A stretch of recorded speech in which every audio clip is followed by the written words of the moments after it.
first time in 13 years, your Vanderbilt Commodores are ranked. Hello and welcome back into the studio. I'm your host, Zach Phillip, joined by Jonah Barbin and Errington Truesdell on my right. Today, we are going to recap the Ball State win and look ahead to the enormous heavyweight battle against Texas. Another week, another win, another show wearing the gold jacket. Let's get right into it. Jonah, how'd you feel about Saturday? Well, I'm glad it was a win so you can keep the gold jacket on, Zach. Look, it wasn't a pretty win. The Commodores didn't cover the spread. They didn't maul Ball State at home like we predicted that they might, but they got the job done, defended home field, and are ranked for the first time in 13 years. So those are all positives. And look, part of the reason that the win wasn't as big is definitely Tim Beck showing a bit of a different offensive scheme, as Errington and I were talking about before the show. It was characterized by more passes than we usually see.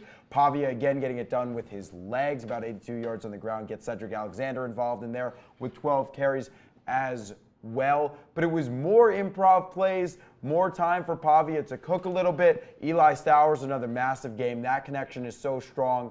And a big reason of why they did that, I think, is to keep all those plays that they're going to use against Texas and some of these tougher SEC opponents down the line close to their chest.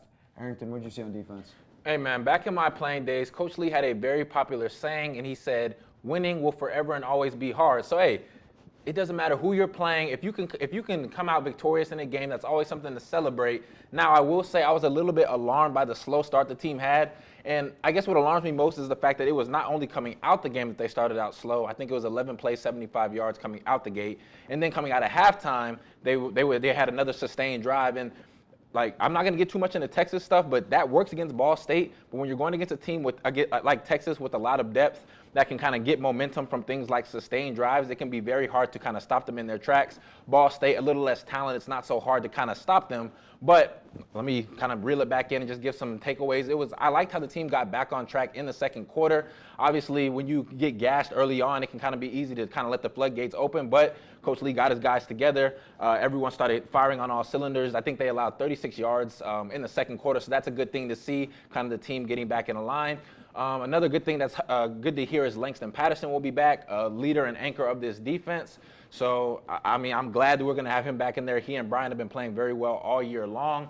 So I'm excited to see what he's going to do. Like the prior years, he's always had his best games when we played our toughest opponents. And we're going to need a big showing from not only our linebackers, but the entire unit. Big plays from guys like Jalen Lackey, Trudell Berry, guys like that, Nick Rinaldi, Demarion Thomas. And this game this upcoming week against Texas, we're going to need a full team effort. We're going to need pressure on the quarterback. We're going to need guys tackling open field tackles, everyone working together to come out victorious. So that's just kind of the things that I know that we'll need to kind of focus on going in. And I'll get more into detail on that as we specifically shift to Texas. You made a good point there about starting slow. I think that's something that gets exacerbated by the style of play that Vanderbilt plays with. The way that we slowly have these long methodical drives and don't let either team really get a lot of drives per game, it puts such a premium on red zone efficiency. If we take an 8-minute drive, say 2 back-to-back 8-minute drives, which isn't frankly far off from what happened against Ball State, and make field goals on those instead of touchdowns, we come away with those 16 minutes with only 6 points.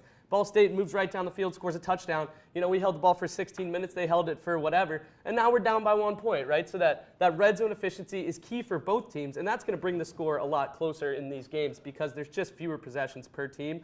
So I don't expect Vanderbilt to blow out a lot of teams, even if they're significantly better, and vice versa. Like we haven't seen so far. Vanderbilt has not gotten blown out, and I certainly don't expect to see that against Texas. No, definitely not. And I think before we shift to Texas, do we think that there was kind of a sleepwalking into this Ball State game? Were they overlooked? Were they thinking about Texas? I think, obviously, when you have a team like Texas coming up on your slate, it's easy to get ahead of yourself and be like, oh, now that the script's kind of flipped and Vandy was 4-2 at that point, it's like, oh, we're Vandy, it's Ball State, but it's like, that's a sleeper game and a game that's kind of easy to get caught off guard, like i.e. Georgia State. So I think they were looking down the road, and luckily it didn't come back to bite them. And now that Texas is here and it's Texas week, I think that'll kind of be beneficial, the fact that they might have looked ahead a little bit. They have a little more film done on Texas because it is a big game and it is a big team. So I'm just glad that they could pull out that dub against Ball State. Could have handled it a little bit better, and I would have liked to go into this game with more momentum, with more confidence in both the offense and the defense. But we got it done, and I think they're going to be ready to go on Saturday. Yeah, as you said, a win is a win, and I think if they did look ahead to Texas and pulled out the Ball State win, that only bodes well for Vanderbilt. Now, I want to pose a question to you guys. We saw both Ewers and Arch Manning enter the game against Georgia. Which of those two QBs would you rather play if you're Vanderbilt? Arch Manning, without a doubt. 100%. Because, I mean, experience will forever and always win in college football. It's just something about having more snaps under your belt. It's just easier. You see more looks. You're more accustomed to pressure. A hostile environment at Vanderbilt is something new, but Quinn Ewers is used to playing in front of 100,000 strong every single week.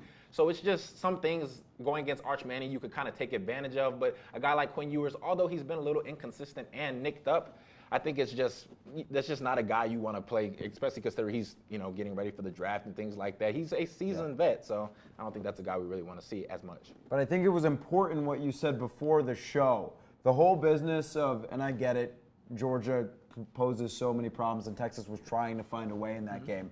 But the whole idea of you have two usable starting quarterbacks and then rotating between them, we're going to go, okay, Ewers is not performing, let's go to Manning. Oh, Manning's not looking good, let's go back to Ewers.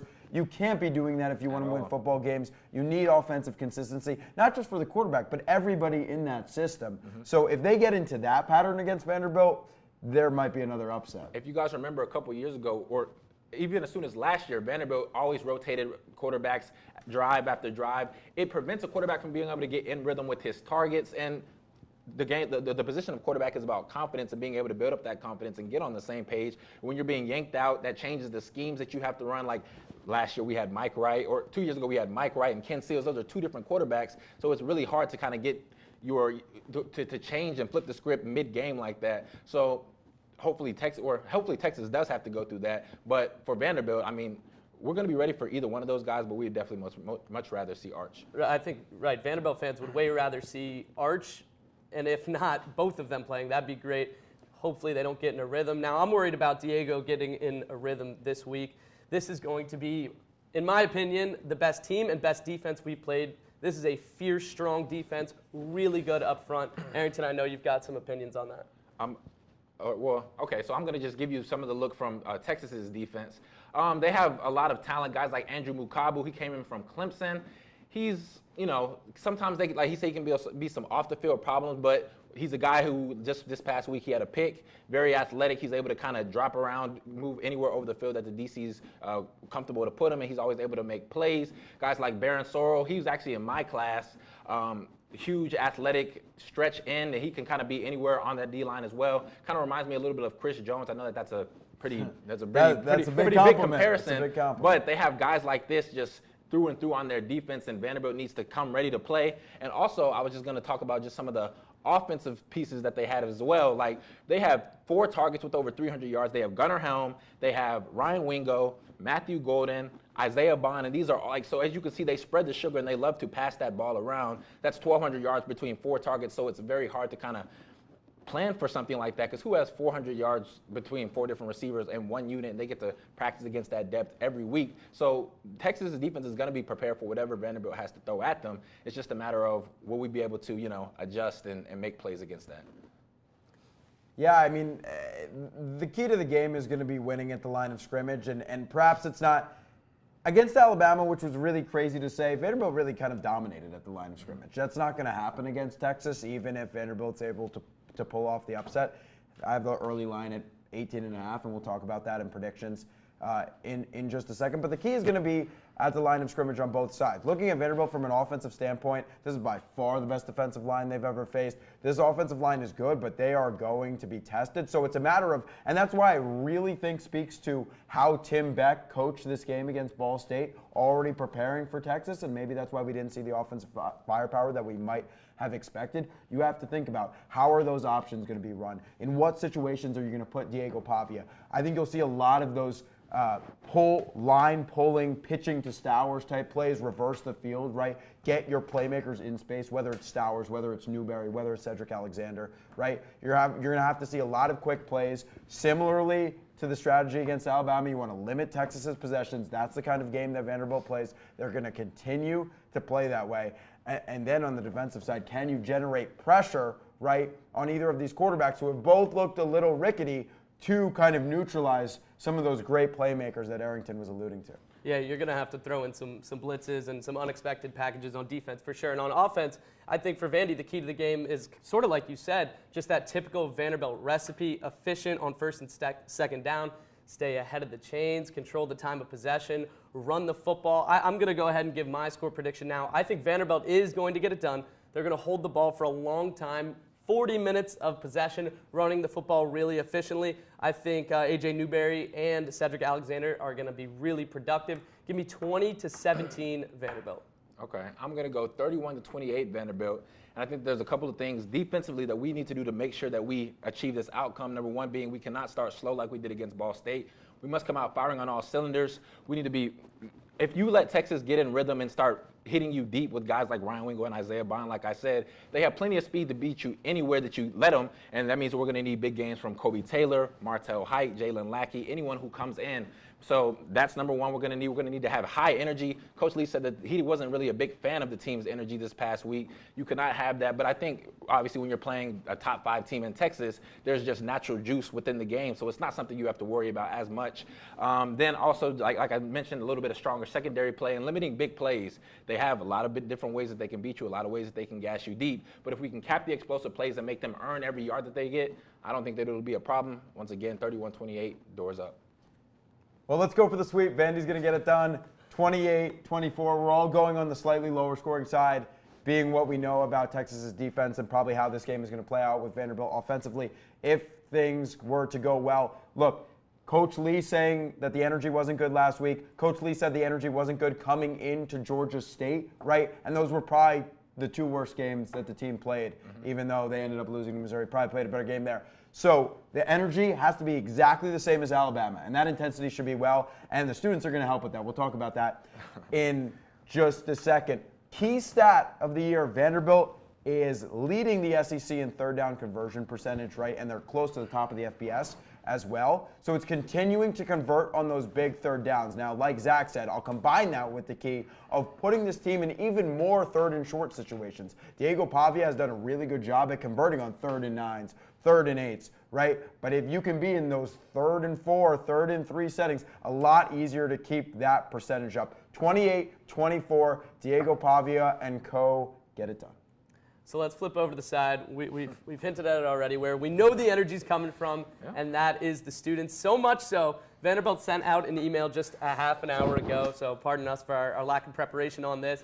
They are adding an additional student section because there are so many student tickets already downloaded, so they are voiding the tickets already downloaded, and the priority for re-downloading those tickets will go to those students who have attended at least three of the 4 home games thus far. And there has been outrage. My phone is blowing up. Everybody's pissed off. I've gotten all kinds of requests. And I know a man over here isn't too happy about it either. There are a lot of students upset. How do you guys feel about this? Hey, all I'm going to say is I've been to 3 or more games, so I'm in the clear, but I definitely feel for some of the people who had made plans around this game, trying to bring people in, my guy Jonah in particular. But, I mean, you have to understand that they're turning people away, and you can't just have people sitting there just getting turned back. So what do you have to do? You have to kind of limit things, void the tickets. I think it could have been handled better, but in this instance, I think there's nothing you can do. Like I said, I'm in the clear, but I feel for those who aren't.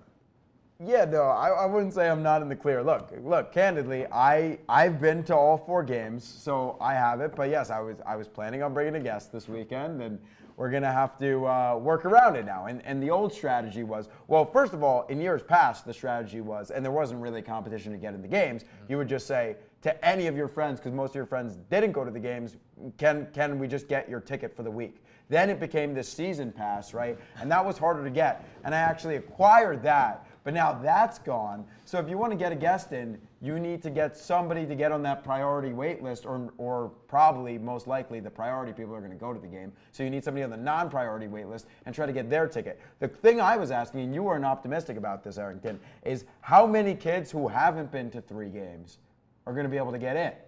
Well, they're all going to go. Every kid that's been to 3 games is going to go. No, every kid who's been to 3 games is going to go, because you have until 10 a.m. Friday to claim that ticket, right? if you're in that 3 or more territory. Everyone's claiming that, but how much did you say that the tickets were if you didn't get the past $200? $200. It'll be a lot of people paying that $200. It looks like, but You hey, can't miss this game. you really can't. But hey, now you have to decide how important is the game to you. I mean, you know, all your friends are going to be there, so I think there will be some $200 purchases, some $200 Wells Fargo, Chase, Wachovia, whatever it is, transactions coming through. But it'll be well worth it because it'll definitely be a game that everyone wants to see. Now, the complaint I've gotten from my friends is this loyalty situation where the loyal fans are getting the priority access. And my response to that was, well, I mean, they deserve it. The fair weather fans shouldn't get that priority. But their response to that, of course, was, well, we didn't know this was going to ever happen. We thought we'd always have free tickets. Where do you guys land on that situation? Well, not to interrupt you. Go ahead in a second. But I just want to say, it doesn't, first of all, we have our great producer, Elizabeth, in there, who's been to 2 games, but had a very valid excuse for not being in one. She watches every single game, produces Vandy Sports Media, and is not getting now on the priority list. So you're messing up people's schedules like that who are actually really into the team, and then people who are not into the team too. I mean, you pay tuition to come to the school. I think you should have better shot at the tickets and the big ticket items. Just because you didn't come against Ball State doesn't mean you shouldn't be able to come against Texas. Again, I'm speaking from somebody who was at Ball State and would come to any Vanderbilt football game, but I understand the kids who haven't been. Yeah. So my point is, loyalty is very subjective because if we're talking about loyalty, the priority ticket should go to those who have supported Vanderbilt in past seasons because it's been something very hard to do. There haven't been very many wins to come through here, and there's a lot of people who are loyal, but you were loyal when Vanderbilt's on top. Alabama. When they're 5-2. So once you beat Alabama, your friends are going, your family's going. It's easy to be loyal, but who was there when they were eking by versus UConn? Eking by versus Colorado State, getting whooped by South Carolina, that's true loyalty. So if we're going to, I mean, obviously it's a lot more to go track those metrics and see who was at those games. But if we're really getting into the nitty gritty of loyalty, it's who was at those games. And those are the people who should be rewarded. And then we should kind of trickle down from there. Maya, where do you stand with your ticket status? How many did you get? You've been to 3. All right. Okay. So, wow, Elizabeth is the only one in the Dores Unlocked 80% attendance from the crew. That's pretty good. Who didn't get the ticket. That's unfortunate. Now, I will tell you, we have got 3 of your most loyal fans right here. 3 of us will absolutely be at First Bank Stadium at 3:15 Central on Saturday, cheering on your Commodores. We hope to see you there.